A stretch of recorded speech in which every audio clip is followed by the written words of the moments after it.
श्री सरस्वती मैया की जय। देखिए, हम जन्मपत्रिका निर्माण की गणित प्रक्रिया में चले तो इसमें हम सबसे पहले जन्म समय को लोकल बनाना सीखे। जन्म समय को लोकल बनाने के लिए हमें स्टैंडर्ड अंतर की ज़रूरत होती है। स्टैंडर्ड अंतर कैसे निकलता है उसको सीखा।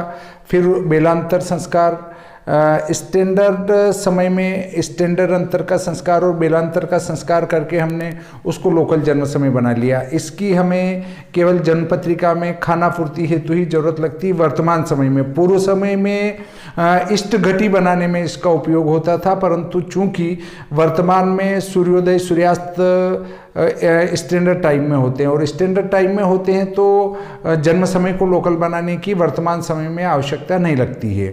इसलिए हमने जो लोकल समय बनाया उसको हम यहाँ नगण्य कर देते हैं, पर चूंकि हमें ये ज्ञान भी होना चाहिए इसलिए हमने उसको सीखा। उसके बाद हम आते हैं तो जन्म तारीख, समय, स्थान और उस जन्म स्थान के अक्षांश और रेखांश। चूंकि पंचांग में जन्म स्थान के रेखांश कभी कभी न भी मिलते हैं, क्योंकि माना हमारा किसी का माइक चल रहा होगा, स्पीकर, तो उसको बंद कर दें तो डबल आनी बंद हो जाएगी। देखिए, यदि हम जन्म स्थान के जो है अक्षांश रेखांश चाहते हैं और पंचांग परिवर्तन करना चाहते हैं, वर्तमान समय में 99% जो ज्योतिषी हैं वे पंचांग परिवर्तन को नहीं जानते हैं और इष्ट घटी बनाते हैं, तो वो लगभग जो पंचांग में सूर्योदय सूर्यास्त दिया है उसी का अंतर करके 2.5 गुना कर देते हैं, तो वो इष्ट घटी में उसका उपयोग करते हैं, जो कि बिल्कुल ही गलत है। बहुत सारे उज्जैन संभाग में पूरे उज्जैन के पंचांग का सूर्योदय चला लेते हैं, वो भी गलत है, क्योंकि जन्म स्थान का सूर्योदय होना परम आवश्यक है। देखिए, हमारे एक तरफ कोई छोटी तहसील या बड़ा कस्बे टाइप है और वहाँ के अक्षांश रेखांश नहीं पता है, तो हम कैसे निकालेंगे? ये प्रक्रिया हम पहले सीख चुके हैं कि वहाँ के अक्षांश रेखांश कैसे निकालेंगे। उसके बाद जब हम अगली गणित प्रक्रिया पर आते हैं तो विश्व दिनमान सारणी का प्रयोग करना होता है।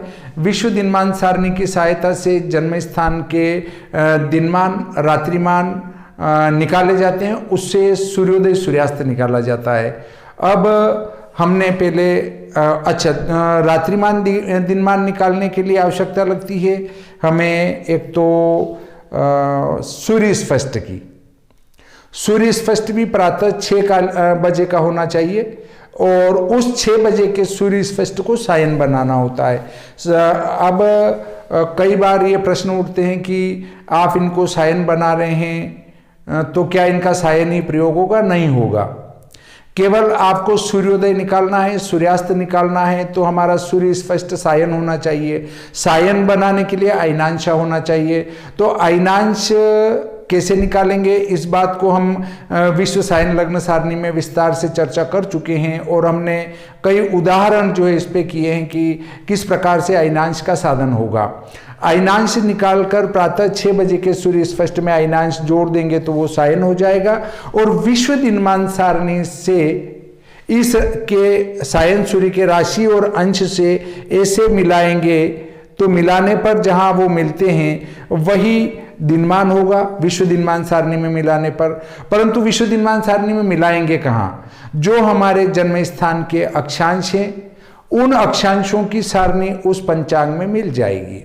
अब देखिए, इस पुस्तक में जो हमारे दिनमान सारणी है वो माना हमारे यहाँ के अक्षांश है 22, तो 22 0 की है, उसके बाद 22 10 की है, फिर 22 20 की है और फिर 22 30 की है, फिर 22 40 की है, फिर 22 50 की है, फिर 22 60 मतलब 23 की है और 23 के बाद 23 10 की है, 23 10 के बाद 23 20 की है, उसके बाद 23 30 की है, फिर 23 30 के बाद 23 40 की है, फिर 23 50 की है और फिर 24 की हमारी सारणी है। इस प्रकार 10-10 कला के अंतराल पर हमारी सारणी दी गई है विश्व दिनमान सारणी में। देखिए, इससे ज़्यादा शुद्ध दिनमान सारणी आपको अभी तक कोई पुस्तक नहीं मिलेगी दिनमान की। और अभी तक अगर विश्व दिनमान पर विचार करें या दिनमान सारणी पर विचार करें तो इस नाम की पुस्तक कहीं भी उपलब्ध भी नहीं है। ये भारत में पहला प्रयास है जो मैंने विश्व दिनमान सारणी की पुस्तक लिखी है और उसको उदाहरण सहित हल करके भी बताया है। और ये सारणी बनी कैसे है वो भी इस विश्व दिनमान सारणी में मैंने लिखा है। तो अगर आपके जो अक्षांश है माना 22-23 है, तो देखिए 22-23 कहाँ मिलते हैं, 22-20 और 22-30 इन दोनों के बीच में मिलते हैं। परंतु यदि इन 22-23 को देखें तो वो 22-20 के नजदीक हैं। इससे हमें 22-20 की दिनमान सारणी निकालनी पड़ेगी और उससे हम दिनमान साधन करेंगे। यदि हमारा 22-33 होते तो 33 वो 30 के पास पड़ते हैं, 40 से कम 30 से ज्यादा है तो इसके पास है, इसलिए हम इसको लेंगे। परंतु ऐसी स्थिति बनती कि 22-35 है, तो 22-35 न इधर है न इधर है, दोनों तरफ से 5-5 का अंतर है। और दोनों तरफ से 5-5 का अंतर है तो उसमें 30 की भी ले सकते हैं, 40 की भी ले सकते हैं। और यदि 22-36 होता तो वो इसके नजदीक होती, तो फिर हम ये वाली लेते। पर 10 कला और 5 कला में कोई विशेष अंतर नहीं आता है। इससे आप इस दिनमान सारणी से दिनमान साधन करेंगे।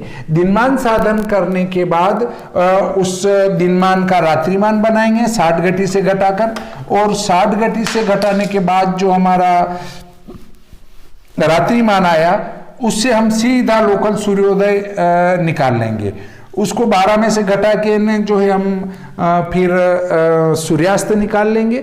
इस प्रकार लोकल सूर्योदय सूर्यास्त तक हम शनिवार की कक्षा में पहुंच चुके हैं। इस प्रकार ये जो पुराना हमने क्या किया है उसका प्रकरण हम यहीं पर समाप्त करते हैं।